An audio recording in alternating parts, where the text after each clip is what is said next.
జగన్మోహన్ రెడ్డిపై కేంద్రం తీవ్ర ఆగ్రహం వ్యక్తం చేస్తోంది. ఈసారి జగన్మోహన్ రెడ్డి అడ్డంగా ఆధారాలతో సహా కేంద్రానికి దొరికిపోయాడు.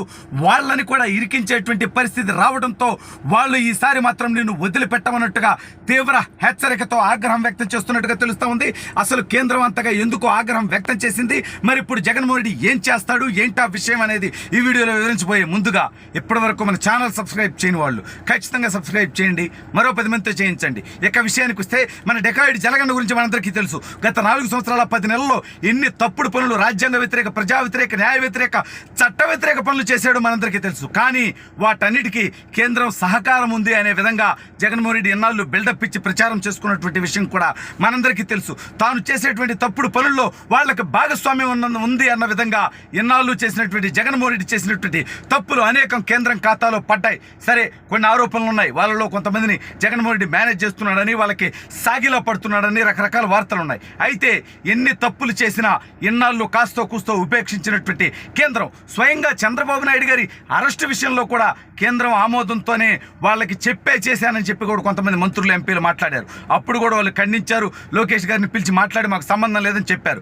అయితే ఈ తప్పుడు పనితో రాష్ట్ర వ్యాప్తంగా కాదు, దేశవ్యాప్తంగా కాదు, ప్రపంచవ్యాప్తంగా ఆంధ్రప్రదేశ్ పరువు, అందులో ఈ ఆంధ్రప్రదేశ్ ఇండియాలో ఉంది కాబట్టి ఈ ఇండియా పరువు పోయేటువంటి పరిస్థితి రావటంతో వాళ్ళు దిక్కు తోచనటువంటి స్థితిలో జగన్మోహన్ రెడ్డిని, ప్రభుత్వ అధికారుల్ని, మరీ ముఖ్యంగా సిఎస్ని, ఇందులో ఎవరైతే పాత్రదారులు ఉన్నారో వాళ్ళందరినీ ఆగ్రహం వ్యక్తం చేస్తూ వార్నింగ్ ఇచ్చినట్టుగా తెలుస్తుంది. అసలు ఇంతకీ ఎందుకు ఇచ్చారబ్బా, ఏం తప్పుడు పని చేశారబ్బా అనుకోవచ్చు. వీళ్ళు చేసేని తప్పుడు పనిలే కదా బీవీఆర్ అని మీ ఓటోళ్ళు అడగతారు.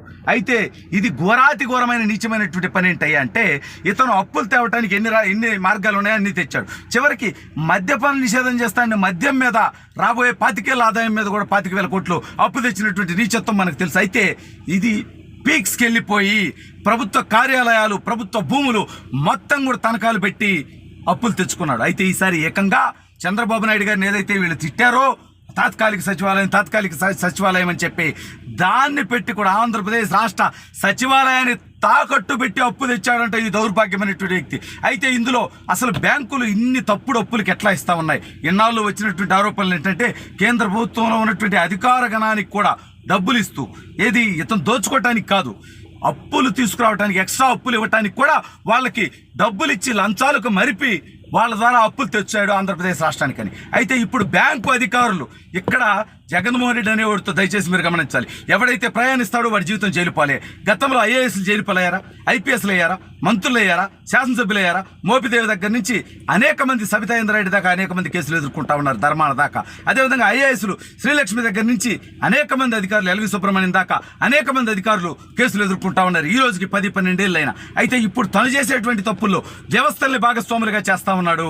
ఐఏఎస్ అధికారులు, ఐపీఎస్ అధికారులు, ఏకంగా న్యాయ వ్యవస్థని కూడా కొనేటువంటి ప్రయత్నం, నీచత్వం అతను ప్రయత్నం చేశాడనేటువంటి వార్తలు మనం చూసాం. ఎంత దిగజారిపోయాడు. ఇప్పుడు ఏకంగా అప్పులు తేవటానికి బ్యాంకు అధికారులకి లంచాలిచ్చి తద్వారా ఈజీగా అప్పులు తెచ్చి తనఖాలు పెట్టుకొని, అంటే ఎంత నీచమంటే ఇక దేన్ని వదిలిపెట్టలే ఈ రాష్ట్రంలో.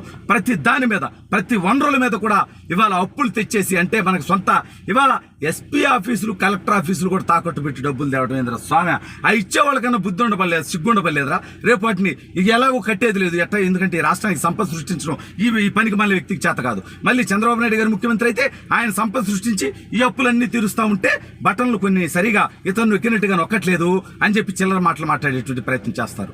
సంపద సృష్టించి దాన్ని ప్రజలకు పంచాలనుకుంటాడు చంద్రబాబు నాయుడు గారు. అప్పులు పాలు చేసి దాన్ని ప్రజలకు కొంత వేసి వాళ్ళ అకౌంట్లో మిగిలింది నొక్కి తన బొక్కలో వేసుకోవాలనుకుంటాడు జగన్మోహన్ రెడ్డి అనేటువంటి వ్యక్తి. ఇప్పుడు ఏకంగా బ్యాంక్ అధికారులు ఈ స్కాముల్లో పాత్రదారులు చేసేసాడు. వాళ్ళందరికీ డబ్బులు ఇచ్చేసి వాళ్ళ ద్వారా అప్పులు తెచ్చేసి ఇవాళ పప్పు బెల్లాలు పంచడంలో మాత్రం ఎక్కడ లోటు లేకుండా, అంటే ఈయనేమన్నా ఈ జేబులో తీస్తున్నాడా? 10 రూపాయలు ఇస్తే 90 రూపాయలు అంత లాక్కుంటా ఉన్నాడు. ఇవాళ ఆటో వాళ్ళని ఒక ఎగ్జాంపుల్ చూద్దాం, దయచేసి మీరు అందరూ ఆలోచించండి. ఆటో వాళ్ళకి రోజు ఒక 5 లీటర్లు డీజిల్ ఖర్చు అయింది అనుకుంటే 10 రూపాయలు డీజిల్ మీద లాగితే రోజుకి ఎంత అవుతుంది? 50 రూపాయలు. నెలకు 1,500, సంవత్సరానికి 18,000 రూపాయలు. వాళ్ళకి ఆటో వాళ్ళకి ఇచ్చేది ఎంతైనా, ఏదో ఆటో కింద నొక్కుతాడు 10,000, అంటే 8,000 మీకు బొక్క. ఈ రకంగా ప్రతి స్కీములో కూడా స్కామ్ చేసినటువంటి దౌర్భాగ్యమైనటువంటి వ్యక్తి.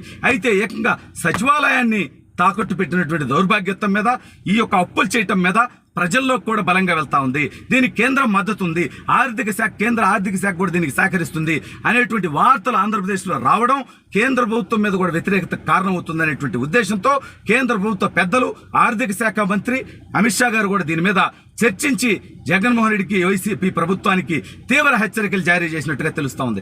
మీరు ఈ రాష్ట్రాన్ని భ్రష్టు పట్టించి దివాలా తీపిచ్చి దాన్ని మా అకౌంట్లో వేసేటువంటి ప్రయత్నం చేస్తే ఖచ్చితంగా మేము దీని మీద చర్యలు తీసుకుంటాం, దీని మీద ఎంక్వైరీ చేస్తాం. దీని మీద ఖచ్చితంగా ఎక్కడెక్కడైతే తప్పుడు విధానాల ద్వారా లైన్ దాటి అప్పులు తెచ్చారో వాళ్ళందరి మీద కూడా, భాగస్వాములైన వాళ్ళ మీద కూడా ఖచ్చితంగా కేసులు పెట్టి వాళ్ళ మీద విచారిస్తామన్నట్టుగా కేంద్ర ప్రభుత్వ పెద్దలు తీవ్రంగా హెచ్చరించడంతో అధికారుల్లో, ఇప్పుడు జగన్మోహన్ రెడ్డిని నమ్మినటువంటి అధికారులు ఆందోళన పడుతున్నట్టుగా తెలుస్తోంది.